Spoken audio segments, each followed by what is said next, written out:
Bienvenidas y bienvenidos a un nuevo análisis en profundidad. Hoy nos metemos con un tema que, bueno, afecta a casi cualquier edificio, pero desde un ángulo que yo no me esperaba para nada: la detección de fugas de agua.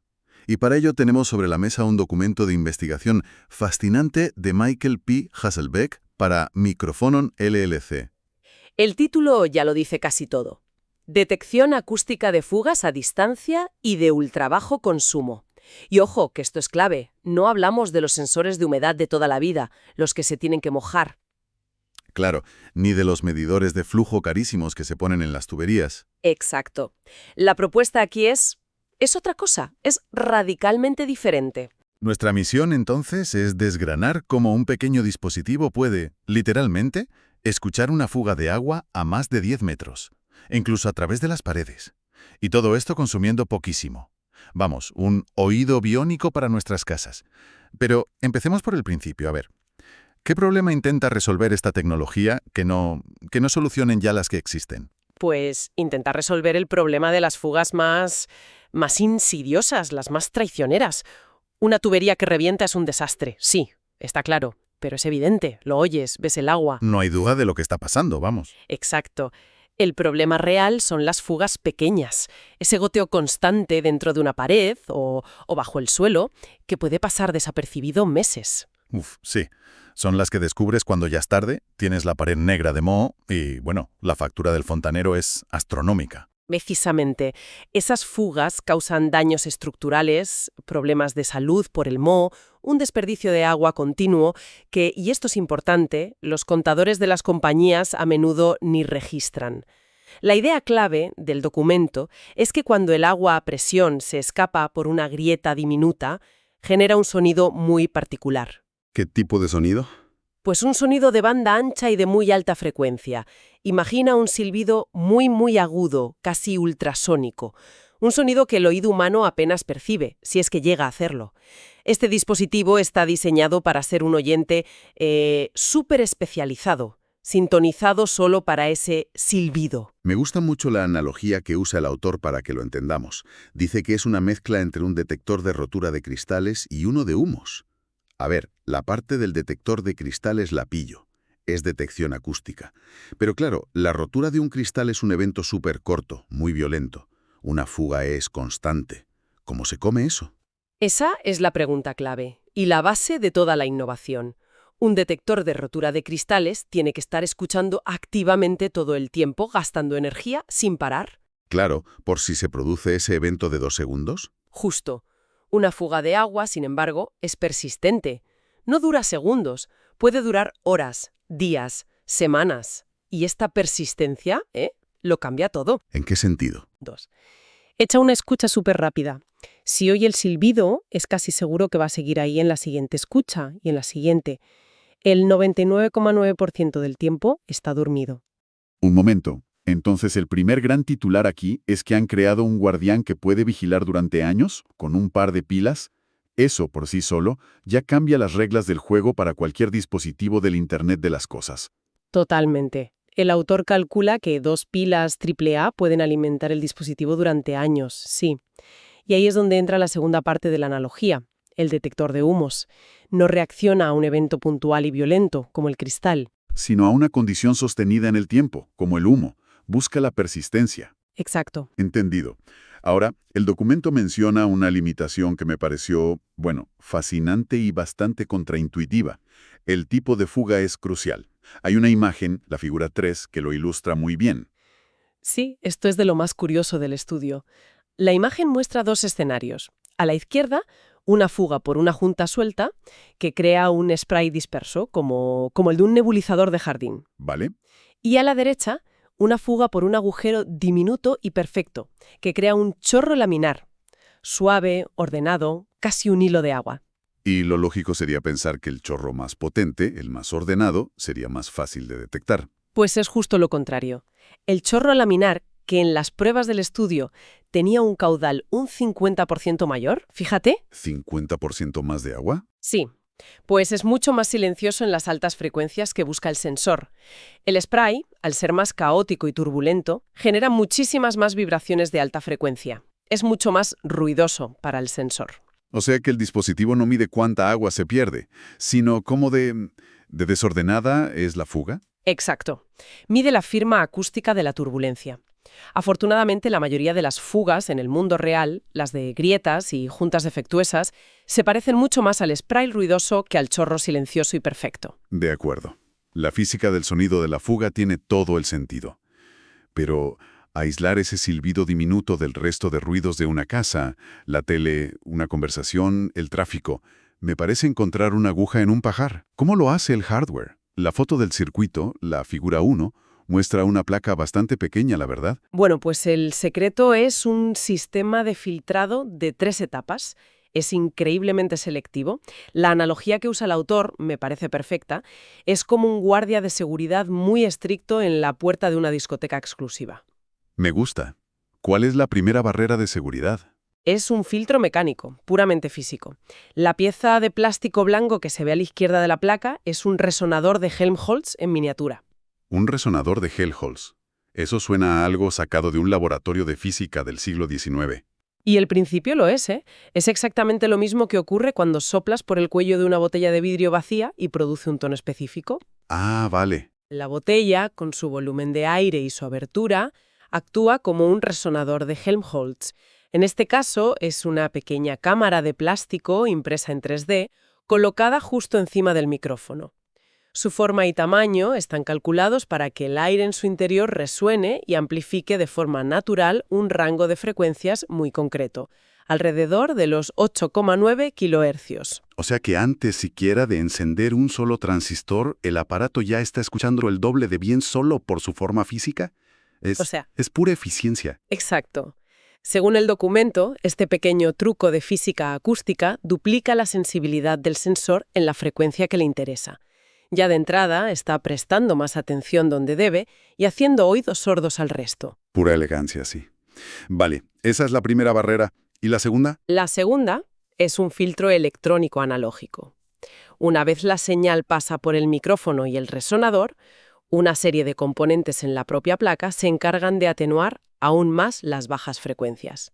Es otro filtro que dice: todo lo que esté por debajo de los 8 kHz, como conversaciones, música, el ruido de un motor, no me interesa en absoluto. De acuerdo. Tienes el filtro físico por la forma de la pieza y luego un filtro electrónico. Pero el ruido de una casa es impredecible. ¿Cómo puede un circuito tan simple distinguir el silbido de una fuga del silbido agudo que puede hacer, no sé, un hervidor de agua? ¿Necesita algún tipo de cerebro digital? Has dado en el clavo. Esa es la tercera y última etapa, el filtro digital. La señal, que ya llega bastante limpia, pasa al microcontrolador, que es el cerebro. Este toma una muestra de audio muy corta, de apenas 7,68 milisegundos, y realiza un análisis matemático llamado FFT, o transformada rápida de Fourier. Que, si no recuerdo mal, es como descomponer el sonido en todas sus frecuencias, como un prisma descompone la luz en colores. Es la analogía perfecta, sí. El microcontrolador mira ese espectro de colores del sonido y mide cuánta energía hay exactamente en la ventana de frecuencias que le interesa, entre 7 y 11,5 kHz. La combinación de estos 3 filtros, mecánico, analógico y digital, es lo que permite aislar una señal tan débil. Y muy importante, como subraya el autor, esto hace físicamente imposible que el dispositivo pueda grabar o entender una conversación humana. Garantiza la privacidad. Vale, entiendo. El dispositivo tiene su oído perfectamente afinado. Pero oír un sonido una vez no es suficiente. Mi casa hace ruidos extraños todo el tiempo. ¿Cómo evita el sensor dar una falsa alarma cada 5 minutos? Aquí entra la parte inteligente, que se basa en estadística y aprendizaje. El proceso es bastante ingenioso, la verdad. Primero, al encenderlo, entra en una fase de entrenamiento. Durante un tiempo que se puede configurar, por ejemplo, 30 segundos, se dedica a aprender cómo suena el silencio en esa habitación en concreto. Ah, establece una línea de base de lo que es normal para ese lugar. No es una solución genérica, se adapta. Exacto. Mide el nivel de ruido de fondo promedio y también su variabilidad. Si el entorno es demasiado ruidoso o inestable, el sensor considera que no puede trabajar con fiabilidad y no pasa al modo de vigilancia. Interesante. Una vez tiene esa base, entra en modo polling. Como decíamos, se despierta cada X segundos y analiza una muestra. Si la energía acústica supera el umbral que aprendió, no da la alarma inmediatamente. Porque podría ser un ruido puntual, claro. Para evitarlo, realiza una comprobación de persistencia. Inmediatamente toma otras 4 muestras muy rápidas en menos de un segundo. Es como si oyera algo y se inclinara para escuchar mejor, diciendo, ¿he oído eso bien? Si las 5 muestras son estables, persistentes y superan el umbral, entonces y solo entonces lo registra como un evento de fuga. Si la señal fluctúa mucho o es un pico aislado, lo descarta. Así que no toma una decisión con una sola escucha, sino que va acumulando evidencias. Precisamente, utiliza lo que el autor llama una ventana de adquisición de eventos. Imagina un periodo de tiempo, pongamos 20 minutos. El sensor va guardando los resultados de cada ciclo: silencio, ruido o fuga.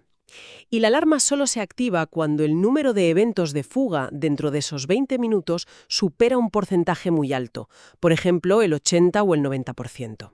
Entiendo la lógica para evitar falsas alarmas, pero una ventana de 20 minutos suena a mucho tiempo. Si se revienta una tubería de verdad, no querría saberlo al instante en vez de esperar 20 minutos a que acumule evidencias. ¿No hay un riesgo en ser demasiado paciente? Es una objeción muy pertinente, sí. Y la respuesta define el propósito exacto de este dispositivo. No está diseñado para detectar una rotura catastrófica. Ese tipo de evento genera otros signos: un ruido enorme, una caída de presión en toda la casa y, por supuesto, agua por todas partes. Vale, no es para emergencias de ese tipo. No. Este sensor está diseñado para el enemigo silencioso, la fuga pequeña y persistente que ningún otro sistema detecta. Para esa misión, la paciencia no es un riesgo, es su mayor fortaleza. No busca un ruido, busca un patrón, una nueva normalidad sonora que se corresponda con la firma de una fuga. De acuerdo. Está diseñado para un trabajo muy específico y muy difícil. La teoría es sólida, pero una cosa es el laboratorio y otra el mundo real. ¿Pusieron a prueba este oído biónico? Pues las pruebas que describe el documento son bastante impresionantes. Para simular una fuga de forma controlada, usaron un nebulizador de riego de jardín con un caudal bajísimo, de 0,15 litros por minuto. Muy poca agua. Poquísima. Es prácticamente un goteo rápido. Y en espacio abierto, sin obstáculos, detectaron esa pequeña fuga a una distancia de más de 10 metros. ¿10 metros? Más de 10 metros, tanto en interiores como en exteriores. Con un solo sensor bien ubicado, podrías cubrir una planta entera de una casa. Es una distancia considerable, sí. Pero la prueba que de verdad me sorprendió es la de la pared. Construyeron una estructura de pared estándar, con sus vigas y sus placas de yeso. Sí, la figura 4 muestra la estructura, es una pasada. Colocaron los simuladores de fugas dentro, en el espacio de aire, y luego la sellaron. Como era de esperar, la distancia de detección a través del yeso se redujo a unos 50 o 60 centímetros desde la superficie. Que sigue siendo funcional para escanear una pared. Totalmente. Pero lo que descubrieron después fue lo realmente sorprendente. Aquí es donde la cosa se pone casi increíble. Descubrieron que si colocaban el sensor pegado a la superficie de la pared, en contacto directo con el yeso, podían detectar una fuga situada en el extremo opuesto de la estructura. ¿Cómo? A más de 2 metros de distancia y con varias vigas de madera maciza de por medio. Espera. ¿A través de la pared? ¿Desde el otro lado de la habitación? ¿Cómo es eso posible? La física me dice que el sonido no debería viajar tan bien a través de tantos obstáculos.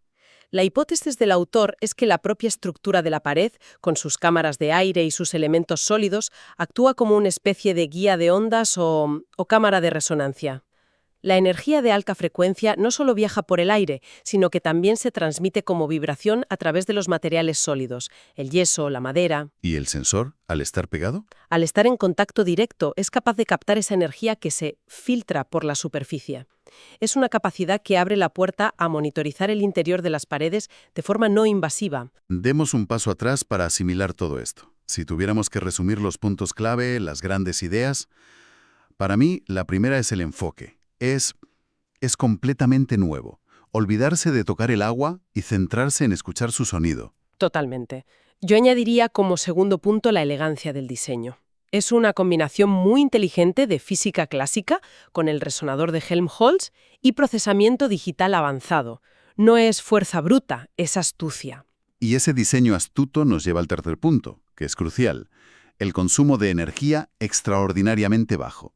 La idea de un vigilante que funciona años con un par de pilas es el santo grial del Internet de las cosas. Lo que nos lleva al cuarto y último punto. Las nuevas capacidades que desbloquea. Su habilidad para detectar fugas a través de paredes nos permite vigilar lugares que hasta ahora eran cajas negras. Como bien dice el autor, no viene a reemplazar los detectores actuales, sino a complementarlos. Cubre ese nicho de fugas pequeñas y ocultas donde los otros sistemas simplemente no llegan a tiempo.